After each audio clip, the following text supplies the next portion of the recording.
Dum da dum da dum da dum da da da. Dum da dum da dum da dum da da da da.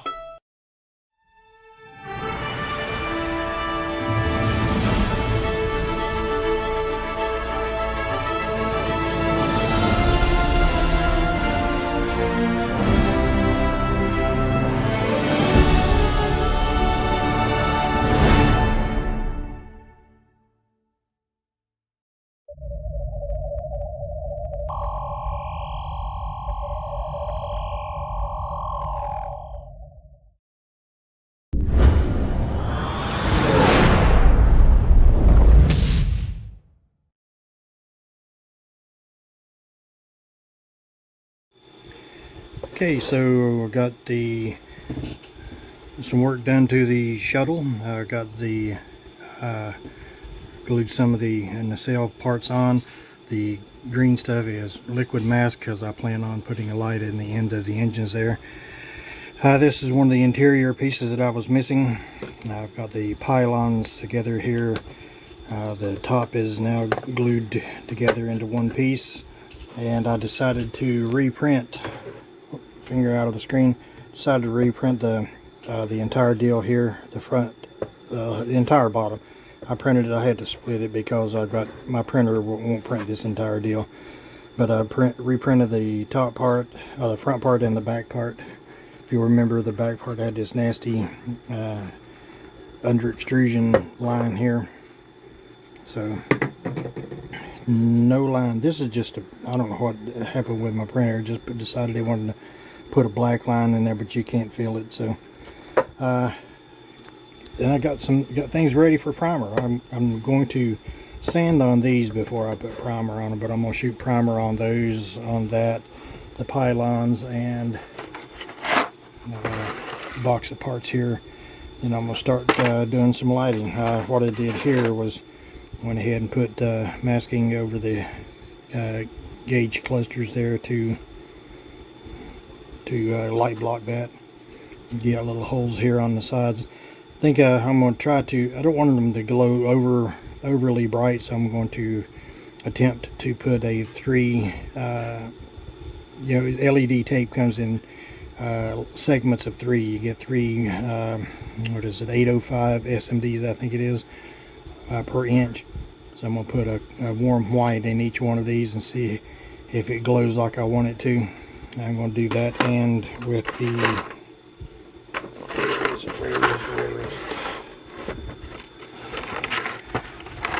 here it is over here. With the same, I'm going to do the same thing with the lower console. Put a warm white SMD under it. So, like I say, all these parts here are ready for primer. So, be back in a few minutes, and they will have primer on them. Alright, I got a lot of work done to the shuttle. I went through and I sanded all the striation lines and stuff on the hull, top and bottom. This is where the seam is. This is just some imperfections that I'm just kind of filling in. I went over, first of all, let me back up. I invested in this little sander. I'm going to put her channel name right here. It's MJM Props and stuff or something like that, but like I say, I'll put it right here. She showed this on her tools that she uses, and this is a little sander. It's a foot sander to sand calluses and stuff off your feet, crazy as it sounds, but it works excellent. Now you can slow it down, but that's as fast as it goes, so you can slow it down, and that's as slow as it goes. But if you're doing 3D printing, this thing works excellent. You know, I hold it just like holding a pencil, and you know, you don't put it flat on the surface. You just kind of put it on the side, and just kind of, I would do it in a circular motion, and then when I get to a place that's got a line to it, you know, you go back and forth or whatever. But just put a little bit of pressure on it, and man, this thing sands the print lines out of it like crazy. It works fantastically. So I have to give her a shout out for that.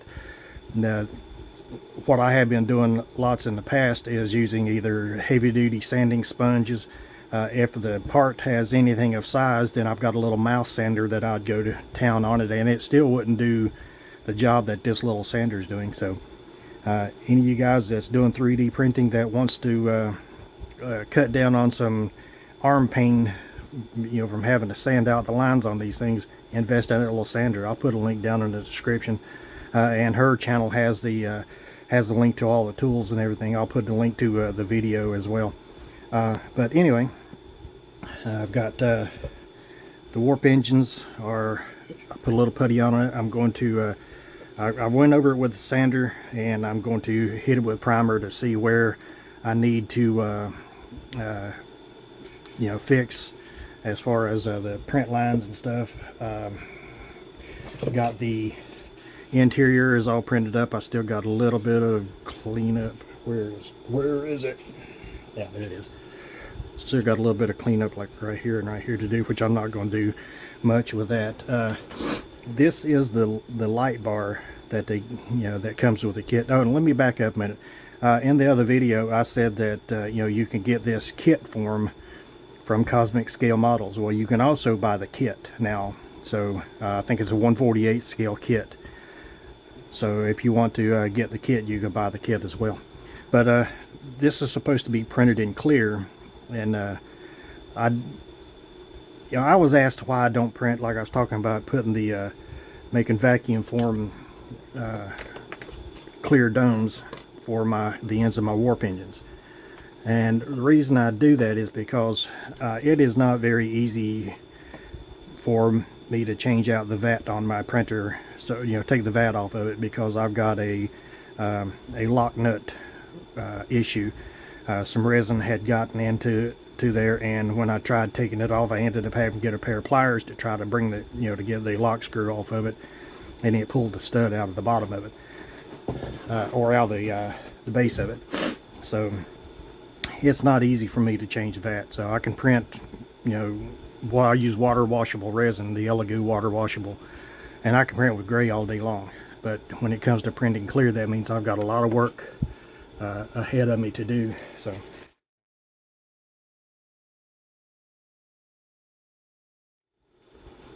had to blow my nose, sorry. So it's easier for me to just vacuum form those, and I've got on my Star Trek bridge, I've got to vacuum form a 9-inch dome, clear dome, to go on top of that as well. But getting back to this was supposed to be printed in clear because this is your light bar. Let's see which direction it goes. This way. It goes in at the top just like this. And if I can get the light to cooperate, you can see, it provides the light for the interior of the interior. So what I'm going to do is, since I printed it in white, it's a little bright in my eyes, I'm going to put 2 strips of LED tape, bright white LEDs, in here to make this glow, and that will give me my interior lighting. So, and I'll show you that when I get to it. But I've got the pylons are all ready to get the final color on them. But what I'm going to do is I'm going to attach them to the bottom hull here. I'm going to I went through and I sanded everything, which I still got some more sanding to do. But what I mainly done was sanded the seam, and I went back in and touched up the spots that I need to touch up. But you can see that the striation lines, I call they're print lines. But you can go in, and after you hit this with a coat or two of primer and sand it down, you'll never see this stuff. I got to work on that, but yep, they got her down pretty good. I've decided on what base I'm going to put it on. This thing is 14 inches long, so I'm going to put it on a 14 by 14 square, just a standard base, and I'm going to paint it like the Shuttlecraft original series Shuttlecraft floor, Shuttle Bay floor. That's what I'm going to do. But gone in and put in another round of putty on a few of the other parts. Been working on this. This is masked off to you know, so I can put a light in here and this will glow because this is printed in white as well. I drilled holes in for the lights for the dashboard, and the dashboard had a couple of pieces of plastic on here that printed with this, and I just popped them off. One, I wasn't paying attention and it didn't cover up the hole, and I got black paint. Come on, focus. I got black paint in here where, you know, one of the gauges or the instruments clusters would have been. So I went in and cleaned that up. And two, it'll allow me to put my, I'm putting warm white LED tape in each side to light that up. And then I'll put those pieces back on because this will go on here like this. And then the holes that I drilled here will allow each one of these lines to come through and go down and through the floor down into the bottom. I hadn't drilled a hole here yet, but I will. But work is progressing slowly. The life gets in the way, you know, there's always other things that's got to be done. Let's see, I think that's about it. So that's it for update 2, and I will just catch you in the next update, which will be number 3, and see you later.